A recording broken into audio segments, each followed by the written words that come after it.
नमस्कार विद्यार्थी मित्रांनो, ब्राइट अकॅडमी मध्ये तुमचं हार्दिक स्वागत आहे। ब्राइट अकॅडमी आपले हे ॲप आहे। ह्या ॲपचं वैशिष्ट्य तुम्हाला थोडक्यात सांगतो। या ॲपवर गणित, बुद्धिमत्ता, मराठी व्याकरण व जीएस म्हणजे जीके किंवा करंट अफेअर्स या सर्व विषयांचं तुम्हाला व्यवस्थितपणे विश्लेषण व व्यवस्थितपणे बॅचेस भेटतील। तर तुम्ही निश्चित याचा फायदा घ्या आणि ब्राइट अकॅडमी आपलं यूट्यूब चॅनल देखील आहे, तुम्ही त्याचा देखील फायदा घ्या। बरोबर आहे। त्याच पद्धतीने जे काही आपले क्लासेस होतात, बरोबर आहे, जे काही आपले टॉपिकचे लेक्चर होतात त्याची पीडीएफ तुम्हाला टेलिग्रामवर भेटेल। टेलिग्राम तुम्हाला ॲपवर देखील भेटेल, टेलिग्रामची लिंक, आणि तुम्हाला यूट्यूबला तुम्हाला डिस्क्रिप्शन मध्ये पण भेटेल, किंवा तुम्ही ह्या व्हॉट्सअप नंबरला मेसेज केल्यानंतर तुम्हाला टेलिग्रामची लिंक पण भेटेल आणि पीडीएफ पण भेटतील। म्हणजे बघा, जेणेकरून विद्यार्थी मित्रांनो तुमचा अभ्यास सोपा करण्यासाठी, म्हणजे तुम्हाला अभ्यास करताना ज्या अडचणी येतात, गणित लिहून तुम्हाला परत ते सोडवत बसवणं, त्यापेक्षा तुम्हाला आम्ही पीडीएफ स्वरूपात ते देतोय। तुम्हाला गणित सोडवण्यासाठी तिथे जागा देखील दिली जाईल, तुम्ही ते पीडीएफ प्रिंट करून तुम्ही ते व्यवस्थितपणे सोडू शकता, जेणेकरून तुमचा वेळ वाचेल। आणि ज्या काही त्याच्यात अडचणी येतात तर तुम्ही या व्हॉट्सअप नंबरवर मेसेज केल्यानंतर तुम्हाला काही वेळातच तुम्हाला त्याचं विश्लेषण किंवा तुम्हाला त्याचं सोल्युशन भेटून जाईल। लक्षात। तर आपल्या ह्या ॲपचं वैशिष्ट्य पुन्हा एकदा अजून तुम्हाला सांगावंसं वाटतं की बघा, गणित असेल, बुद्धिमत्ता असेल, किंवा भूमिती असेल, किंवा जीएस असेल, किंवा मराठी व्याकरण असेल, ह्याचे व्यवस्थितपणे तुम्हाला बॅचेस भेटतील, व्यवस्थितपणे तुम्हाला शिकवले जाईल, जेणेकरून तुम्ही स्पर्धा परीक्षेमध्ये कोणतीही परीक्षा द्या, खास करून पोलीस भरती करणारे मित्रमैत्रिणी आहेत, जे गरीब होतकरू कष्टकरू आहेत, जे ग्रामीण भागात राहतात, ज्यांना क्लास लावणे ऑफलाईन शक्य नाही, त्यांच्यासाठी एकदम माफक शुल्लक फी मध्ये तुम्हाला आम्ही बॅचेस उपलब्ध करून देतोय। तुम्ही निश्चित फायदा घ्या आणि जास्तीत जास्त मित्रमैत्रिणींपर्यंत आपल्या ॲपला, आपल्या यूट्यूब चॅनलला तुम्ही पोहोचवा, म्हणजे जेणेकरून तुम्हाला जे काही चांगलं देता येईल तेवढं निश्चित आम्ही प्रयत्न करू। अशी तुमची साथ राहू द्या, निश्चित आपण मिळून दोघं म्हणजे तुम्हाला यशापर्यंत पोहोचवण्यात थोडासा आमचा मोलाचा वाटा राहिला तर निश्चित आम्हाला देखील बरं वाटेल। आणि जे काही तुमचे स्वप्न आहेत, आई वडिलांचे आणि तुमचे जे स्वप्न आहेत, वर्दीचे असतील किंवा इतर स्पर्धा परीक्षेमध्ये यशस्वी होण्याचे असतील, त्याच्यासाठी सोबत तुमचे आम्ही निश्चित कायम राहू आणि तुमच्या प्रत्येक गोष्टीत, प्रत्येक पावलागणिक आम्ही तुम्हाला प्रयत्नात आम्ही साथ देत राहू आणि तुमची साथ अशीच राहू द्या, जेणेकरून आपण दोघं मिळून तुमच्या यशापर्यंत पोहोचण्यात लवकरात लवकर हे करू। तर आज आपण ॲप मध्ये पहिलं टॉपिक पाहतोय, किंवा हे देखील तुम्हाला युट्यूबला चॅनलला देखील भेटेल। ॲप मध्ये आपण पहिलं टॉपिक पाहतो संख्या। बघा, संख्यावर तुम्हाला 1 ते 2 मार्काला निश्चित प्रश्न विचारले जातात परीक्षेला, खास करून पोलीस भरती करणारे विद्यार्थी मित्रमैत्रिणी आहेत।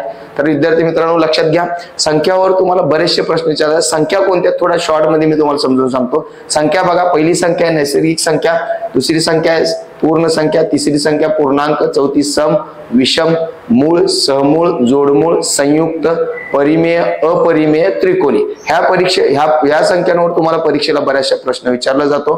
तर ह्याचा आपण अभ्यास करणार आहे व्यवस्थितपणे, आणि काही जरी याच्यात तुम्हाला अडचण येत असेल, बरोबर आहे, तर तुम्ही निश्चित या व्हॉट्सअप नंबरला कॉल मेसेज करू शकता। पाहूयात पुढं बघा, नैसर्गिक संख्या आहे, जे की आता मी तुम्हाला सांगितलं। पहिली संख्या नैसर्गिक संख्या म्हणजे काय समजून घ्या।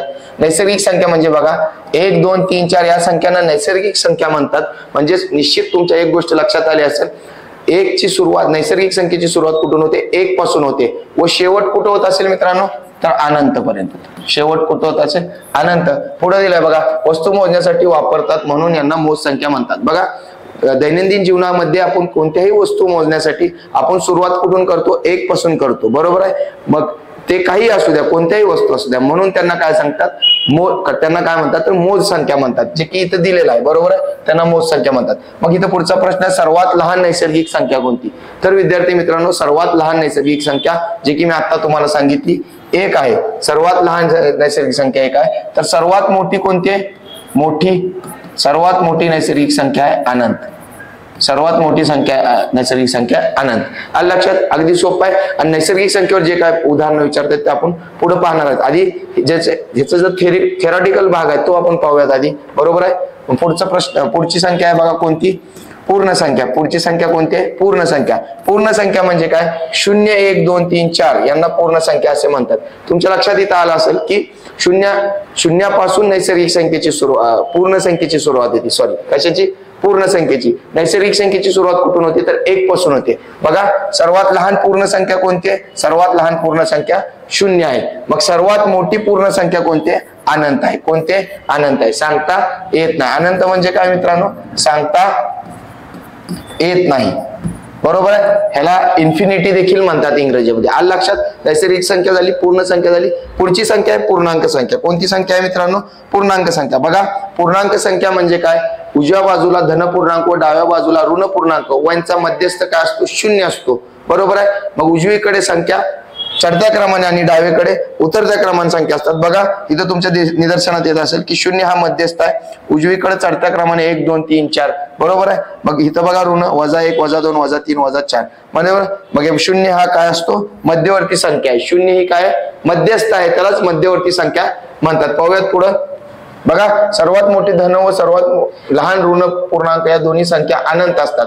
म्हणजेच काय विद्यार्थी मित्रांनो, इथं थोडक्यात मी पुन्हा एकदा तुम्हाला डायग्राम काढून दाखवतो. 0 आहे, 1 2 3 आणि इथं 4. त्याच पद्धतीने -1 -2 आणि -3. हे शाळेत देखील आपण शिकलेलो विद्यार्थी मित्रांनो. इथं समजून घ्या काय आहे. -2 पेक्षा -1 निश्चित मोठा आहे.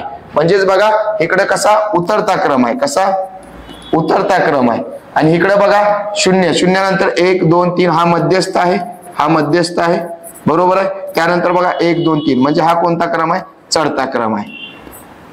मग इथं जे सांगितलेलं आहे की बघा इथं काय सांगितलं? धन पूर्णांक सर्वात लहान व ऋण पूर्णांक या दोन्ही संख्या अनंत असतात. बघा सर्वात लहान ऋण पूर्णांक संख्या काय असेल? वजा अनंत असेल. आणि सर्वात मोठी धन पूर्णांक संख्या काय असेल? अनंत असेल. मग सर्वात लहान बघा इथं पुढे बघा डावीकडे ऋण पूर्णांक संख्या असतात व उजवीकडे धन पूर्णांक. बघा इकडे उजवी बाजू आहे. इथं कोणत्या पूर्णांक आहेत? धन पूर्णांक आहेत. आणि इकडे कोणत्या आहेत? ही डावी बाजू आहे.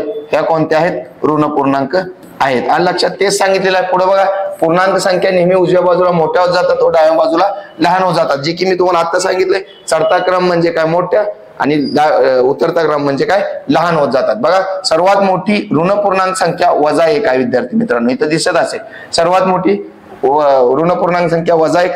सर्वात लहान ऋण पूर्णांक संख्या इन्फिनिटी. बरोबर आहे. सर्वात लहान ऋण पूर्णांक संख्या वजा अनंत. काय आलं? वजा अनंत. बरोबर आहे. त्याच पद्धतीत सर्वात मोठी धन पूर्णांक संख्या अनंत. आणि त्याच पद्धतीने सर्वात लहान धन पूर्णांक संख्या फक्त 1.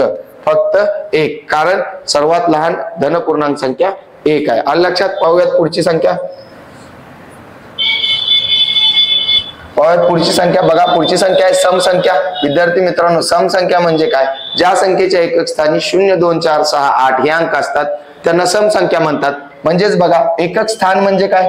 एकक स्थान म्हणजे काय आपण थोडक्यात समजून घ्या. एकक स्थान म्हणजे काय विद्यार्थी मित्रांनो? तर एकक स्थान म्हणजे बघा 148 ही एक संख्या आहे. बरोबर आहे. 148 मध्ये उजवीकडून जो पहिला अंक आहे त्याला एकक म्हणतात. बरोबर आहे. मग त्याच्यानंतर जो असतो तो दशक. बरोबर आहे. त्याच्यानंतर हा शतक. हे तुम्हाला स्थानिक दर्शनी किमतीत तुम्हाला निदर्शनास येईलच. बरोबर आहे. इथं थोडक्यात समजण्यासाठी मी सांगितलंय. मग उजवीकडून जो पहिला अंक असतो तो काय पाहिजे? 0 2 4 6 8 हे अंक असतील तर त्यांना काय म्हणतात? समसंख्या म्हणतात. बघा समसंख्या म्हणतात. तर सर्वात लहान समसंख्या 2. आता तुम्ही म्हणाल सर इथं 0 आहे. 0 का सर्वात लहान समसंख्या होऊ शकत नाही? कारण त्याचं असं आहे शून्याला कोणत्याही संख्येच्या पूर्वी आल्यानंतर किंमत नाही. कोणत्याही अंकाच्या नंतर किंमत आली तरच त्याला कोणत्याही अंकानंतर जर 0 आला तरच त्याला किंमत आहे. फक्त 0ला किंमत आहे का? तर नाही. कोणत्या तरी अंकानंतर आल्यानंतर किंमत आहे. म्हणून 0 ही सर्वात लहान समसंख्या होऊ शकत नाही. परंतु अंकानंतर आली मग ही 10 ही काय झाली? समसंख्या झाली. त्याच पद्धतीने 2 4 6 8 हे अंक आले तर त्यांना समसंख्या असे म्हणतात. बघा सर्व समसंख्यांना 2 ने निशेष भाग जातो. कोणतीही समसंख्या असेल म्हणजे एकक स्थानी 0 2 4 6 8 असतील कितीही मोठी संख्या असू द्या फक्त एकक स्थानी ह्यापैकी कोणता अंक असेल तर निश्चित त्याला 2 ने भाग जातोच. पुढे बघा 2 क्रमागत समसंख्यामध्ये 2 चा फरक असतो. बरोबर आहे. बघा विद्यार्थी मित्रांनो 0 2 4 2 आणि 4 मध्ये 2 चा फरक. पुढे 6 ह्याच्यात 2 चा फरक आहे. तेच इथं सांगितलं गेलं. पुढे बघा कोणत्याही नैसर्गिक संख्येची दुप्पट ही नेहमी समसंख्या असते. कोणतीही नैसर्गिक संख्या घ्या त्याला दुप्पट केली तर तिथं काय येतं? उत्तर समसंख्या येते. 2 × 2 4 3 × 2 6. दुप्पट म्हणजे काय? गुणुले 2. बरोबर आहे. इथं 9 ही विषम आहे. गुणुले 2 केलं काय आलं? 18. 8 हे काय आलं? एकक स्थानी आलं. सम आहे म्हणून हे काय झाले? 18 समसंख्या झाली. पुढची बघा कोणत्याही 2 किंवा जास्त समसंख्यांची बेरीज वजाबाकी गुणाकार ही समसंख्या ही समसंख्या भेटते, बरोबर असते. म्हणजेच बघा 1 गुणिले 2 2, 2 अधिक 2 4 आणि 2 गुणिले 2 4 आणि 2 वजा 4 वजा 2 2. सर्व भेटलेलं काय आहे? समसंख्या आहे. म्हणजेच काय बेरीज असेल, वजाबाकी असेल, गुणाकार असेल, ही काय असते? समसंख्या असते. पुढे पहा, कोणत्याही समसंख्येत एक मिळवले अथवा एक वजा केल्यास उत्तर येणारे हे विषम असतं. उत्तर येणारे हे काय असतं? विषम असतं. बघा इथं तुमच्या निदर्शनात असेल 2 मधून 1 गेला काय राहतात? 3. 3 ही काय आहे? विषम संख्या आहे. 4 अधिक 1 5 ही काय? विषम संख्या आहे. याच पद्धतीने आतापर्यंत आपण बघितलं नैसर्गिक संख्या, पूर्ण संख्या, पूर्णांक संख्या, सम संख्या. पाहूयात आता पुढची संख्या कोणती आहे? बघा विषम संख्या. पुढची संख्या कोणती विद्यार्थी मित्रांनो? विषम संख्या. बघा ज्या संख्येच्या एकक स्थानी 1 3 5 7 9 हे अंक असतात त्यांना विषम म्हणतात. जसं आपण समसंख्येचं बघितलं त्याच पद्धतीने विषम संख्येचं बघा. तुम्हाला इथे लक्षात येईल 173. 3 हे काय आहे? विषम आहे. बघा ते कुठं आले? एकक स्थानी आले, बरोबर आहे. म्हणून यांना काय म्हणणार तुम्ही? विषम संख्या असे म्हणणार, बरोबर आहे. बघा 2 क्रमावर विषम संख्यांचा फरक नेहमी काय असतो? 2चा असतो. जसा समसंख्यांचा फरक 2चा असतो तसाच विषम संख्यांचा फरक 2चा असतो. कारण नैसर्गिक संख्या आहेत त्या सर्व. कशा आहेत? क्रमवार नैसर्गिक संख्या आहेत, बरोबर आहे.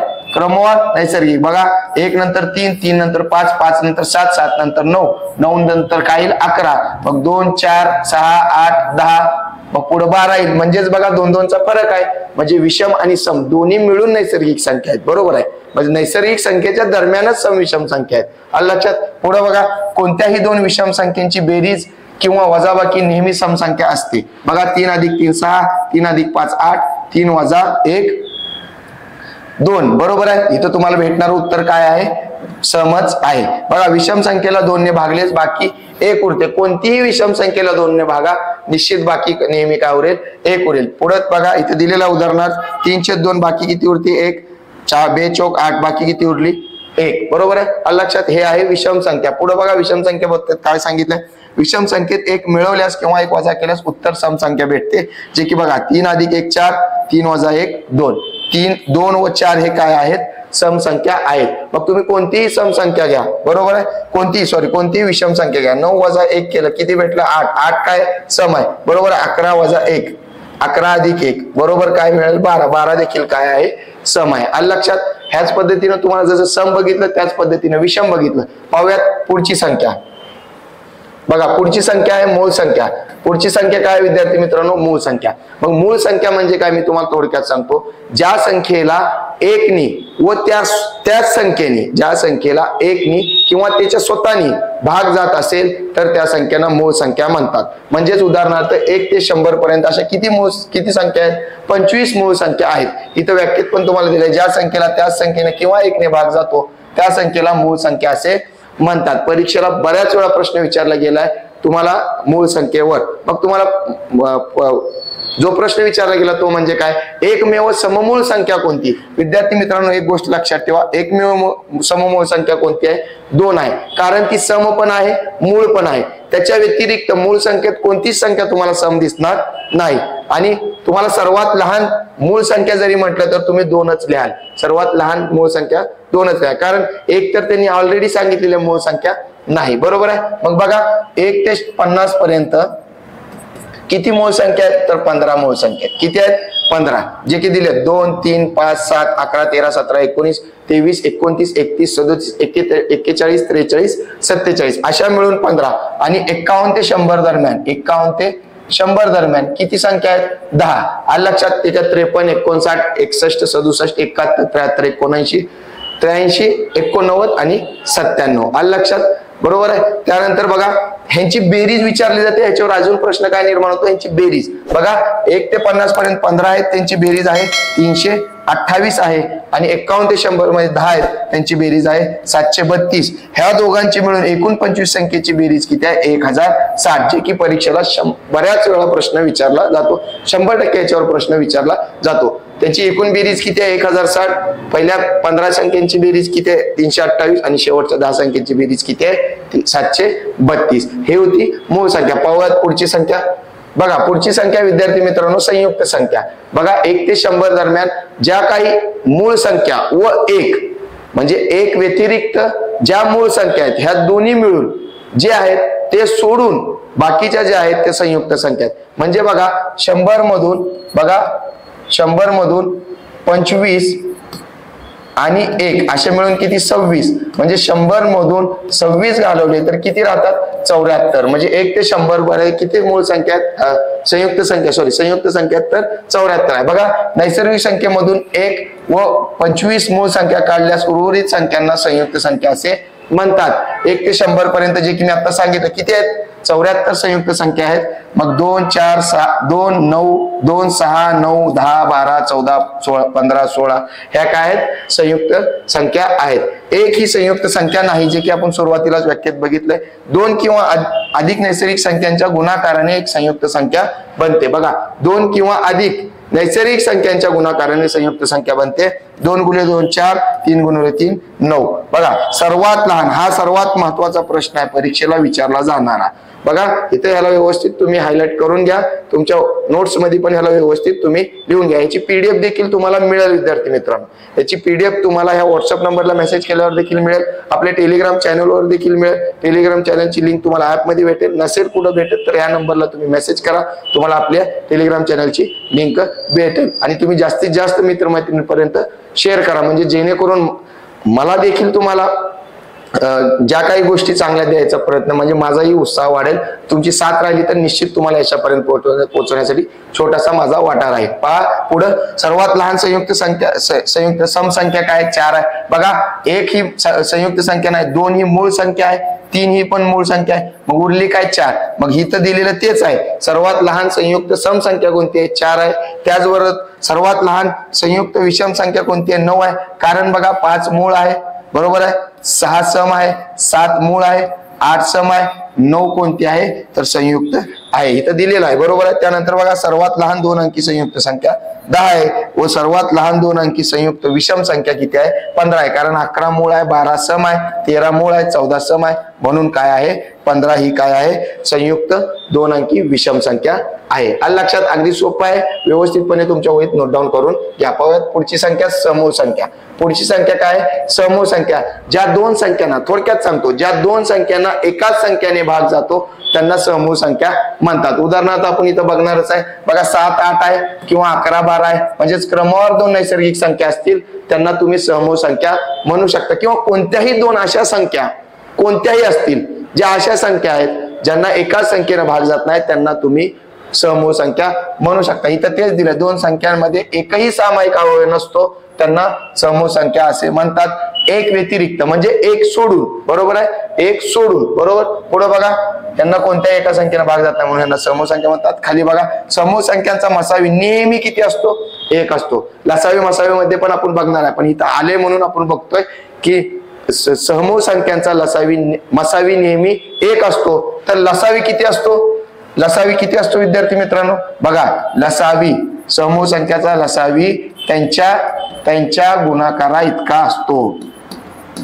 त्यांच्या गुणाकारा एवढा असतो बरोबर आहे. पुढे बघा काय दिलंय क्रमागत असणाऱ्या कोणत्याही 2 नैसर्गिक संख्या या समूह संख्या असतात जे की मी तुम्हाला सांगितले. पुढे पहा 4 आणि 5 दिलंय तर 6 7 किंवा 10 11 कोणतेही या 2 समूह संख्यांचा लसावी त्यांच्या गुणाकारा इतका असतो जे की मी इथं तुम्हाला सांगितलेलं आहे. आलं लक्षात.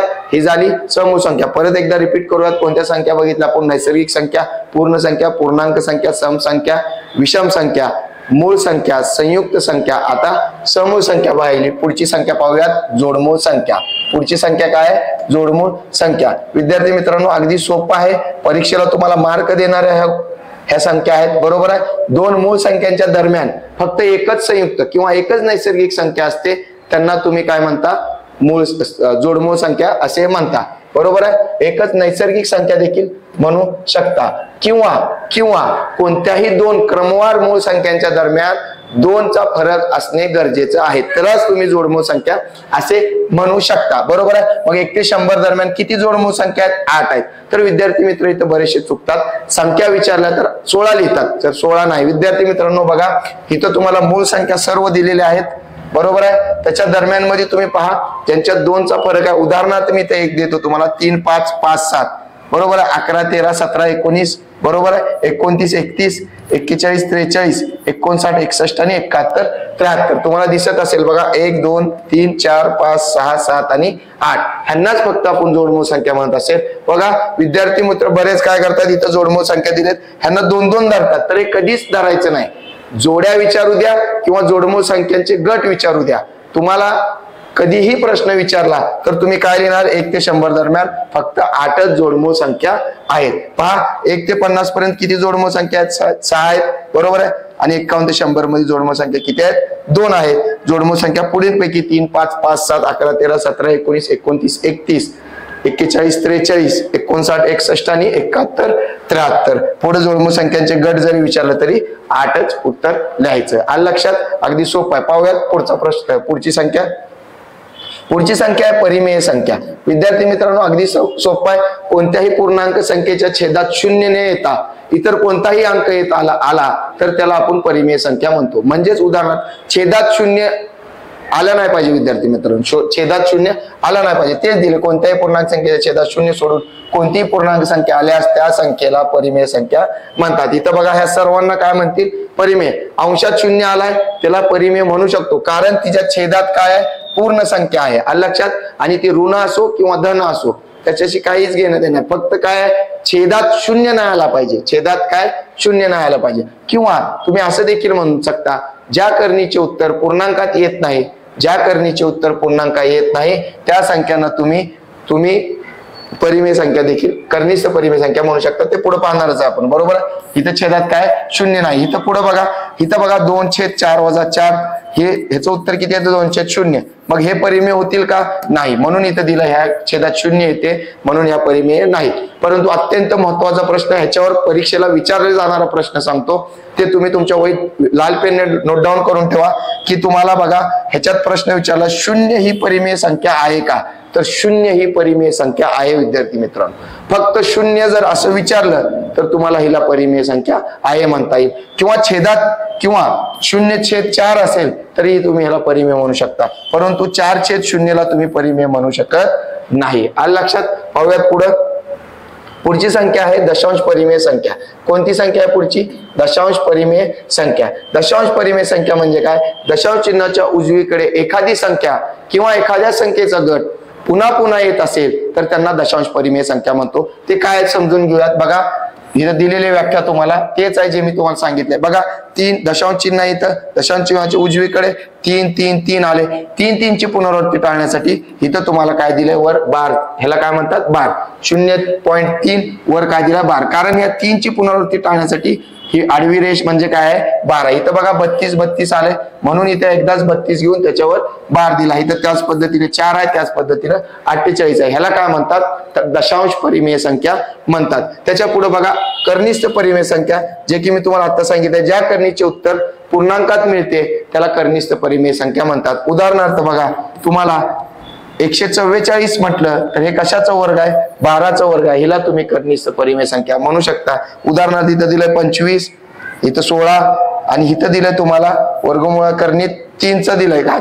म्हणजे काय बघा इथं ह्याचाच अर्थ काय, 5 × 5 × 5 ह्यालाच तुम्ही असं लिहू शकता 125 इथं वर्गमुळात 3. समजलं, आलं लक्षात. तर ह्याला काय म्हणतात, कनिष्ठ परिमेय म्हणतात. परंतु जर वर्गमुळात 7 दिलं ह्याचं उत्तर येतं का, तर येतं विद्यार्थी मित्रांनो, पण ह्याचं उत्तर पॉइंट मध्ये येतं, पूर्णांकात येत नाही, म्हणून ही कनिष्ठ परिमेय होत नाही. पाहूयात पुढची संख्या, अपरिमेय संख्या.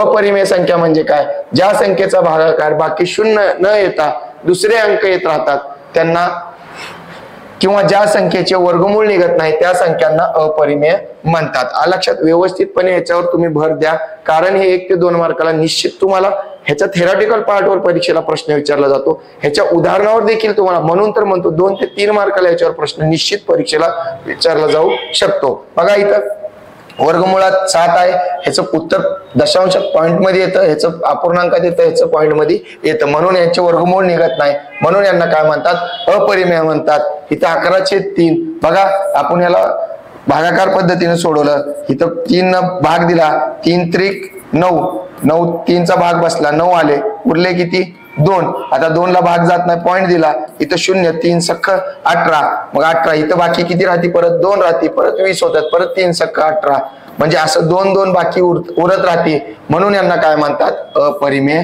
संख्या असे म्हणतात. बरोबर आहे ह्याचं. आणि सगळ्यात महत्वाचं तुम्हाला इथं परीक्षेला प्रश्न हा IMP करून ठेवा, जसं की मागे देखील आपण बघितलंय, अपरिमेय संख्येची बेरीज आणि वजाबाकी करता येत नाही. अपरिमेय संख्येची बेरीज वजाबाकी करता येत नाही. ह्याच पद्धतीने आतापर्यंत आपण बघितलेल्या संख्या विद्यार्थी मित्रांनो काय आहेत, पहिली संख्या नैसर्गिक संख्या, दुसरी संख्या पूर्ण, पूर्णांक, सम, विषम, मूळ, समूळ, जोडमूळ, संयुक्त, परिमेय, अपरिमेय, ह्या पद्धतीच्या ज्या काही आपण संख्या बघितल्या थेरॉटिकल बघितल्यात. आणि ह्याची जी काही PDF आहे तुम्हाला निश्चित टेलिग्रामवर भेटेल, किंवा अडचण असेल तर ह्या व्हॉट्सअप नंबरला मेसेज करा आणि आपण ह्याचे जी काय उदाहरण आहेत ते पुढच्या भागात पाहणार आहे. तुम्ही इथं निश्चित व्यवस्थितपणे ह्याचं बघून घ्या. ह्याच्यात काही देखील अडचण असेल तर तुम्ही नंबरला कॉन्टॅक्ट करू शकता आणि जास्तीत जास्त मित्रमैत्रिणींपर्यंत आपल्या चॅनलला, आपल्या ॲपला आणि आपल्या टेलिग्रामला पोहोचवा. तुमची साथ निश्चित अशीच राहू द्या. निश्चित तुम्हाला चांगलं देऊन यशापर्यंत पोहोचवण्यासाठी प्रयत्न करीन. आपण थांबूयात. जय हिंद, जय महाराष्ट्र.